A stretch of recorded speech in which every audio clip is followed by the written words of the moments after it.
This is the Minolta Hi-Matic F. I got it on Kijiji, and it comes in black. Isn't that sweet? These cameras are these super cool rangefinder point and shoot cameras. The exposure is all automatic, but you get to do manual focus. And they have like a really great little rangefinder patch, kind of like a little tiny baby Leica. I got a great deal on this one. It was only about 60 bucks Canadian, and it came with this super sweet case. This little front part comes out just like that.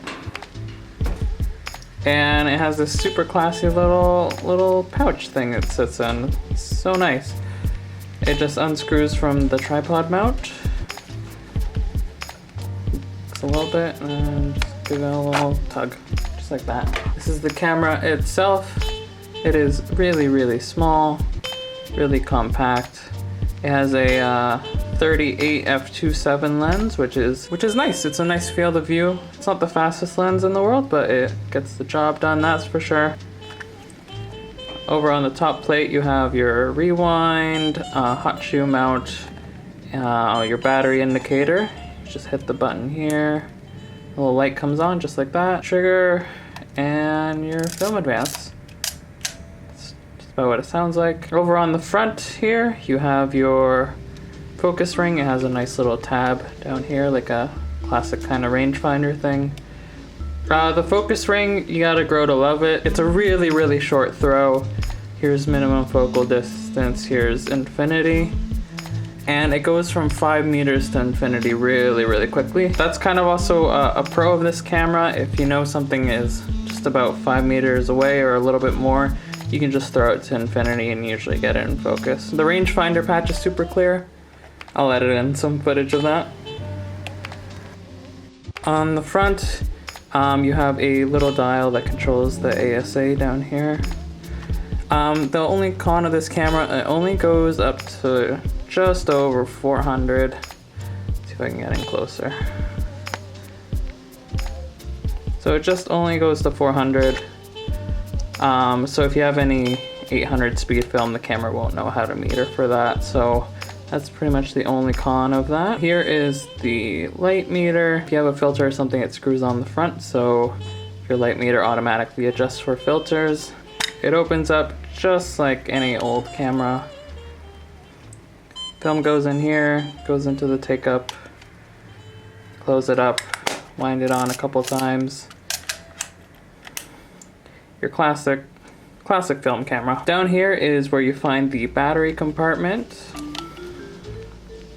I have modified it slightly.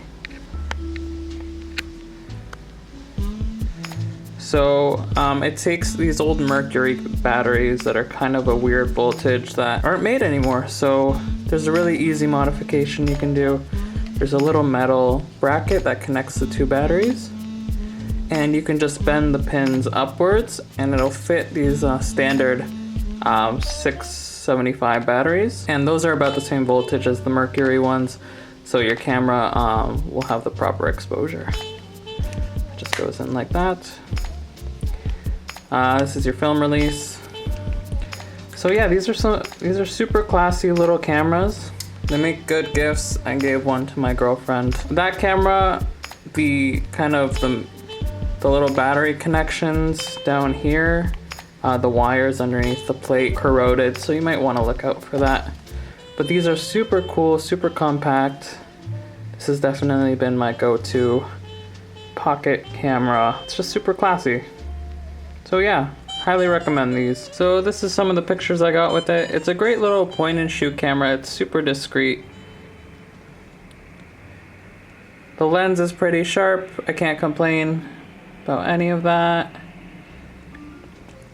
The meter is pretty good too.